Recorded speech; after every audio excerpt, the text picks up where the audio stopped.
اور ہمیشہ کی نعمتوں میں کہ فیصلے کرانے میں اذیتوں کو معمولی سمجھتے ہیں،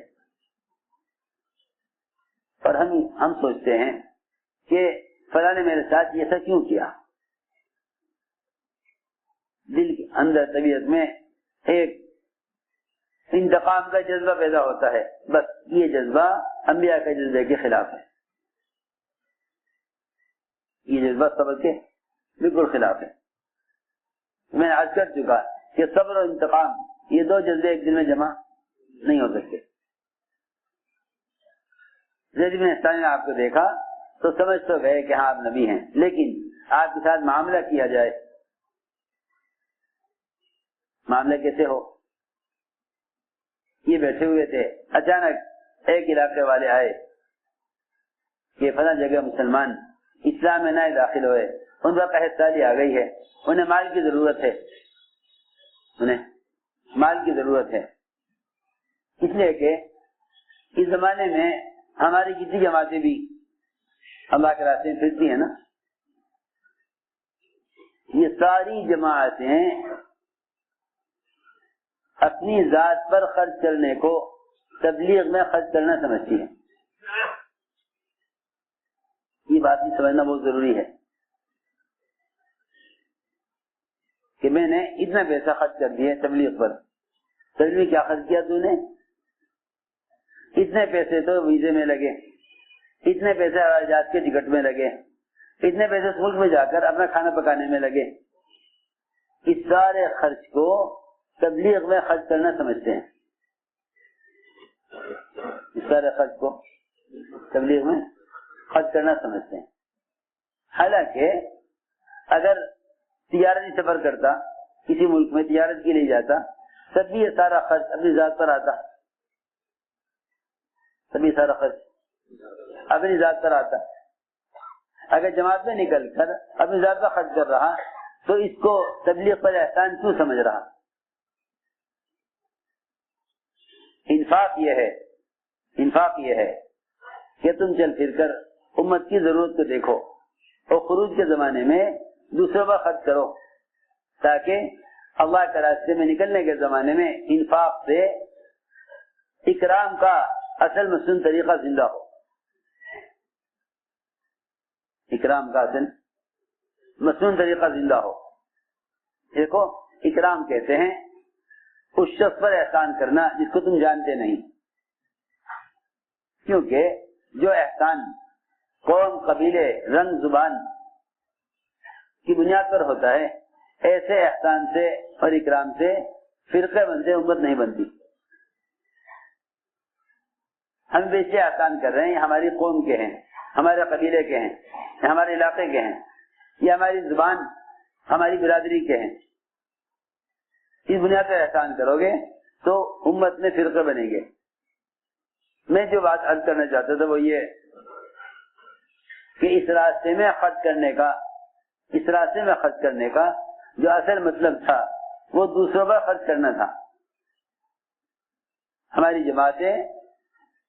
جماعتیں اپنی ذات پر خرچ کرتی ہیں اور سمجھتی ہیں کہ ہم تبلیغ پر خرچ کر رہے ہیں. حالانکہ اگر تجارتی سفر کرتا تو اپنی ذات پر خرچ کرتا. اگر جماعت نے ایک خرچ کرا اپنی ذات پر تو یہ خرچ تبلیغ پر نہ ہوا، اپنی ذات پر خرچ ہوا. انفاق کہتے ہیں دوسروں پر خرچ کرنا. وہاں نئے مسلمان اسلام میں داخل ہوئے، ان پر تنگی فقر آ گیا، اس بات کا اندیشہ تھا کہ گھبرا کر اسلام سے نکل نہ جائیں. ہماری جماعتیں ارتداد کے علاقوں میں نہیں جاتی،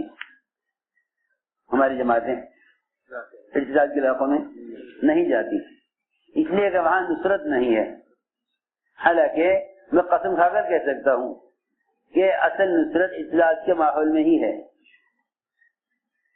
کیونکہ ہمارے نزدیک نصرت کا مطلب یہ ہے کہ ضرورت پوری ہو جائے ظاہر کے خلاف.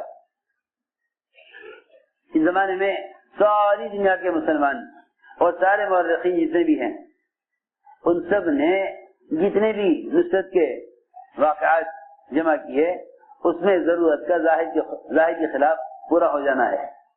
حالانکہ وہ صحابہ جس کام کے لیے فاقے واسطے تیار ہوں وہ کبھی بھی نصرت کو مال کا حاصل کرنا نہیں سمجھیں گے، بلکہ نصرت یہ ہے کہ ایسے واقعات پیش آئیں کہ اللہ کے بندے اللہ کے دین میں داخل ہونے پر مجبور ہو جائیں. اسے نصرت کہتے ہیں. اس کو نصرت کہتے ہیں. اللہ نے قرآن میں فتح اور نصرت ملک و مال کے حاصل ہو جانے کو نہیں فرمایا، بلکہ اللہ کے بندوں کے اللہ کے دین میں داخل ہونے کو فرمایا کہ نصرت اور فتح یہ ہے. نصرت اور فتح یہ ہے. رأیت الناس يدخلون فی دین اللہ افواجا. اللہ کے بندے گروہ در گروہ دین میں داخل ہوں، یہ نصرت اور فتح ہے. تو میں نے عرض کیا کہ اس زمانے میں ہماری جماعتیں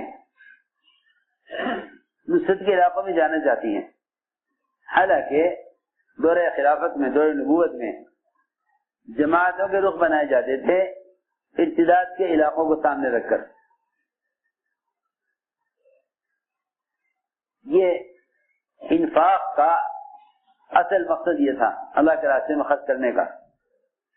اللہ کے راستے میں خرچ کرنے کا اصل مفہوم یہ تھا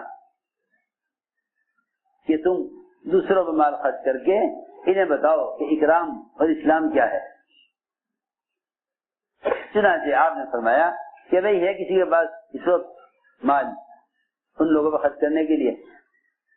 ابوبکر صدیق حضرت رضی اللہ تعالیٰ عنہ دونوں نے عرض کیا کہ اس وقت کچھ نہیں ہے. یہ بیٹھے ہوئے تھے زید بن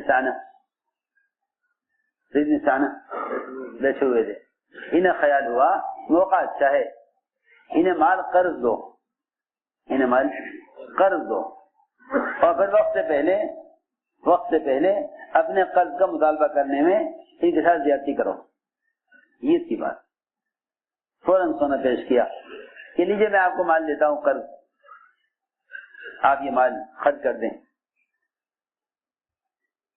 اور مجھے اس کے بدلے میں اس تاریخ میں اتنی کھجوریں اس کے بدلے میں دے دیں. آپ نے ان سے بطور قرض سونا لے لیا، بطور قرض سونا لے لیا اور ان کو اس سونے کے بدلے میں کھجوریں دینا آپ نے طے فرما لیا. تاریخ لکھی گئی، طے ہو گئی، اس تاریخ میں ہم آپ کو سونے کے بدلے میں اتنی کھجوریں دیں گے. اللہ کی شان. ابھی 3 دن باقی تھے اس قرض کے ادا ہونے میں، 3 دن باقی تھے قرض کے ادا ہونے میں. آپ صلی اللہ علیہ وسلم بقیع میں تھے. زید بن ثانہ آئے، آپ کی گریبان پکڑا اور آپ کو دیوار کے ساتھ دھکا دیا اور سخت لہجے میں آپ سے بات کی اور یہ کہا تم قریشیوں کا تو کام ہی ٹال مٹول کرنا ہے، تم وقت پر قرض ادا نہیں کرتے. حالانکہ بھی 3 دن باقی تھے. سخت لہجے سے بات کی تو دھکا دیا آپ کو دیوار کے ساتھ، گریبان پکڑ لیا آپ کا. ظاہر بات ہے اس منظر کو دیکھ کر جتنا حضور اکرم صلی اللہ علیہ وسلم کے صحابہ آپ پر جان نثار کرنے والے وہ کیسے برداشت کر لیں کہ ایک غیر مسلم اور یہودی آپ کے ساتھ یہ حرکت کرے. سنو غور سے. ہم اپنوں کے لیے انتقام لینے کو تیار ہو جاتے ہیں. ہم اپنوں کے لیے انتقام لینے کو تیار ہو جاتے ہیں. آپ صلی اللہ علیہ وسلم نے غیروں سے بھی انتقام لینے سے اپنے صحابہ کے ذہن کو ہٹایا. سنو تو صحیح. آپ پر جان نثار کرنے والے صحابہ کیسے برداشت کر لیں؟ بھئی چلو اپنی قوم کا ہے، مسلمان ہے تو معاف کر دو. نہیں، آپ صلی اللہ علیہ وسلم نے اس عورت کو معاف کیا جس نے آپ کے کھانے میں زہر ملایا. کھانے میں سے آواز آ گئی کہ مجھے مت کھائیے، میرے اندر زہر ملایا گیا ہے، مجھے نہ کھائیے، مجھے زہر ملایا گیا ہے۔ فرمایا آپ نے فلاں نے زہر ملایا ہے۔ پوچھا اس عورت سے تو نے ایسا کیوں کیا؟ اس نے کہا میں دیکھنا چاہتی تھی کہ آپ نبی ہیں یا نہیں ہیں، اگر نبی ہیں تو آپ کو کوئی نقصان نہیں ہوگا اور آپ کو وہی سے معلوم ہو جائے گا کہ اس میں زہر ملایا گیا ہے، آپ نبی نہیں ہیں تو آپ مر جائیں گے اور ہمیں آپ کی اس کام سے راحت ہو جائے گی جو کام آپ کر رہے۔ یہ کہہ کر اس نے صحابہ نے عرض کیا کہ اس عورت کو پکڑے، فرمایا چھوڑو بھی، جب اللہ نے مجھے بتا دیا کہ اس گوشت میں زہر ملایا گیا ہے تو پھر اس عورت کو پکڑنے کی کیا ضرورت ہے؟ آپ پر سحر کیا گیا، سحر کیا گیا، آپ کو اللہ نے بتلا دیا سحر کس نے کیا، کہاں کیا، کس چیز پر کیا، اسے آپ نے نکلوایا، سحر کر کے دبایا گیا تھا ایک کنویں کے پاس پتھر کے نیچے، ایسا سحر تھا، ایسا سحر تھا کہ اس کنویں کا پانی بھی اس سحر سے سرخ ہو گیا تھا، کنویں کا پانی سحر سے سرخ ہو گیا، ایسا سحر تھا۔ جیسا مہندی میں پانی ہوتا ہے نا، مہندی کے ساتھ مہندی کھولی جاتی ہے ہاتھوں پہ لگانے کے لیے، بالوں میں لگانے کے لیے، اس کا مہندی کا پانی کیسا ہو جاتا ہے؟ سرخ، ایسا سرخ ہو گیا تھا کنویں کا پانی اس سحر کے اثر سے۔ 6 مہینے تک آپ کی کیفیت یہ رہی کہ 6 مہینے تک آپ اپنے ازواج مطہرات کے پاس نہیں جاتے تھے اور ایسا معلوم ہوتا تھا کہ آپ ازواج مطہرات کے پاس گئے ہیں، آپ کو ایسا معلوم ہوتا تھا، یہ آپ کی کیفیت ہو گئی تھی۔ آپ نے فرمایا کہ اس سحر کے ختم ہونے پر مجھے ایسا محسوس ہو رہا ہے جیسے مجھے رسیوں میں سے کھول دیا گیا، یہ ساری کیفیت آپ کی ہوئی۔ کہا گیا کہ فلاں نے آپ پر سحر کیا ہے، معلوم ہو گیا، آپ نے بتا دیا صحابہ کو کہ آج کیا کہ اسے پکڑیں، میں کہ نہیں چھوڑ، معاف کر دو، کیا کر دو؟ معاف کر دو، معاف کر دو۔ اصل میں معاف کرنے کا جذبہ ان لوگوں میں نہیں ہوتا جو اللہ سے اپنے لیے معافی کے طالب نہیں ہوتے، جو اللہ سے اپنے لیے معافی کے طالب نہیں ہوتے ان کے اندر سے معافی کا جذبہ ختم ہو جاتا ہے۔ اسی لیے فرمایا نا فاعفوا واصفحوا، معاف کر دو، درگزر کر دو۔ کیا تم نہیں چاہتے کہ اللہ تمہیں معاف کر دے؟ معلوم ہوتا ہے کہ جو اپنے لیے معافی کا طالب ہوگا مخلوق کو معاف کر دے گا، جو اپنے لیے اللہ سے معافی کا طالب نہیں مخلوق کو معاف کرنا پسند نہیں کرے گا۔ چنانچہ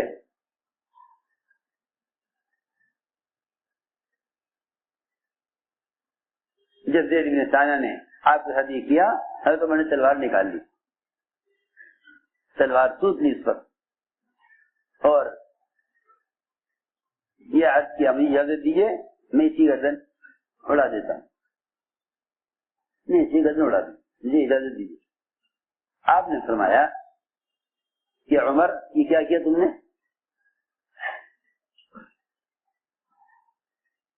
بجائے اس کے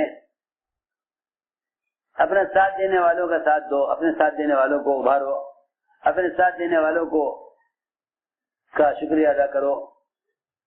سارے جتنے گروپ بنتے ہیں اور فرقہ بنتے ہیں اسی سے بنتے ہیں کہ ہر آدمی حمایت کرتا ہے اپنی قوم کی، اپنے چاہنے والوں کی،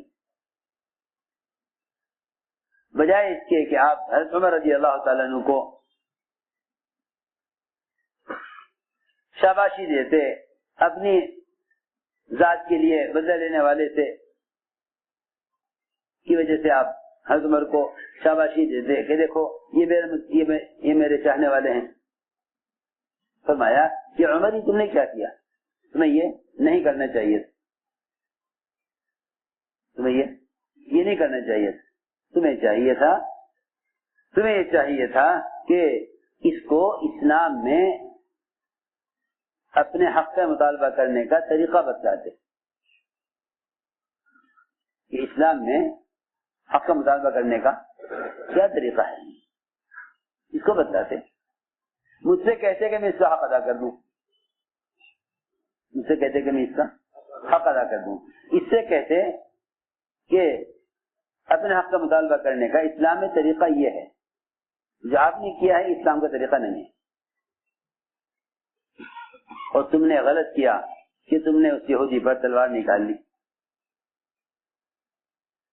جاؤ ان کو لے جاؤ, ان کو ان کا حق دو, اور ان کو 70 کلو کھجوریں زیادہ دینا. 70 کلو کھجوریں زیادہ دینا. یہ جو میں بات بتانا چاہتا تھا کہ ستانے والا پر احسان کرو تاکہ انہیں معلوم ہو کہ ہم کیا چاہتے ہیں. ستانے والوں پر احسان کرو, انہیں معلوم ہو کہ ہم کیا چاہتے ہیں.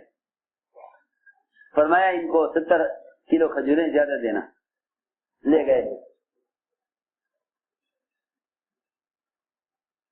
ان کو ان کا حق دیا کہ بھئی آپ کا قرضہ حالانکہ ابھی 3 دن باقی ہیں قرض کے ادا ہونے میں تمہارا قرضہ, اور لو یہ 70 کلو کھجوریں زائد ہیں. کہ عمر یہ زیادہ کیوں دے رہے ہو, میرا تو حق پورا ہو گیا, میرا حق تو, اور زائد کیوں دے رہے ہو؟ کہ زائد اس لیے دے رہا ہوں کہ میں نے آپ کو تلوار سے قتل کی دھمکی دی تھی. اس کا کوئی ذکر نہیں, جو کچھ انہوں نے کیا اس کا کوئی ذکر نہیں کہ تم نے کیا کیا. ہم تمہیں احسان اس لیے کر رہے ہیں کہ ہم نے تمہیں تلوار سے دھمکی دی تھی.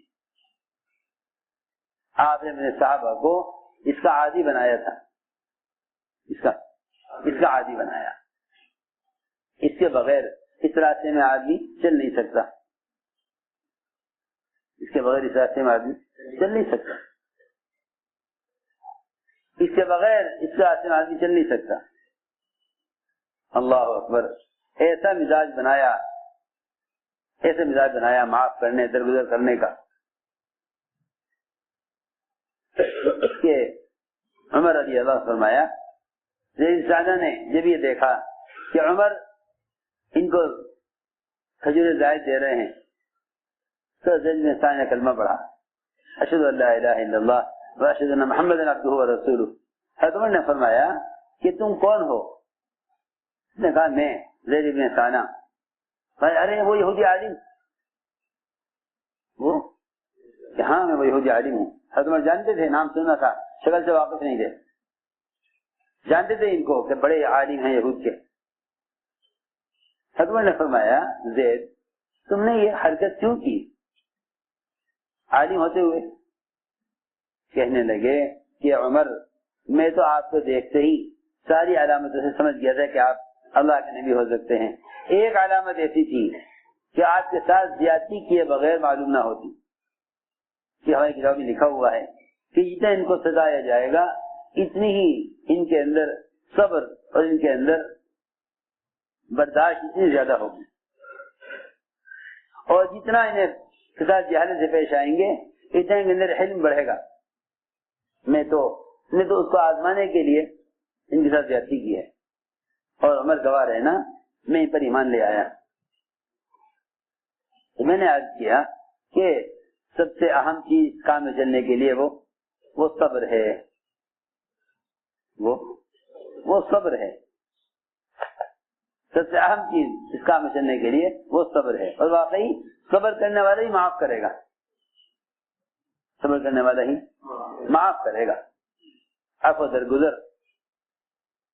درگزر اپنے آپ کو اللہ کے یہاں قبول کرانے کے لیے سب سے بڑا امتحان یہ ہے, سب سے بڑا امتحان یہ ہے کہ اذیتوں پر صبر کرو,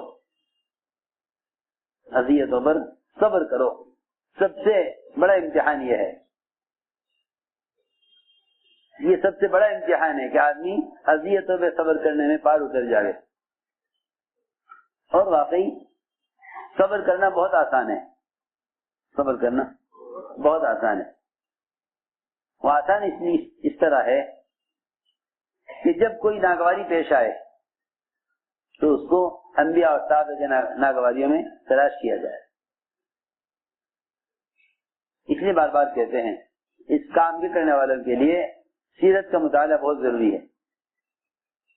سیرت کا مطالعہ بہت ضروری ہے. اگر سیرت کا مطالعہ نہیں کرو گے تو پھر سیاست سے چلو گے. اگر سیرت کا مطالعہ نہیں کرو گے تو سیاست سے چلو گے کہ بھئی ہمیں ایسے میں کیا کرنا چاہیے. آج کل اللہ مجھے معاف فرمائے کام کرنے والے یہ سوچتے ہیں کہ ان حالات میں کیا کرنا چاہیے. ارے یہ مت سوچا کرو ہمیں کیا کرنا چاہیے، یوں سوچا کرو کہ صحابہ نے کیا کیا. صحابہ نے کیا کیا. سب سے آسان راستہ اور یقینی راستہ اور ہدایت کا راستہ وہ یہ ہے کہ ایسے موقع پر صحابہ نے کیا کیا. سب سے آسان بات ہے. ہر موقع پہ یہ سوچا کرو کہ ایسے میں صحابہ نے کیا کیا.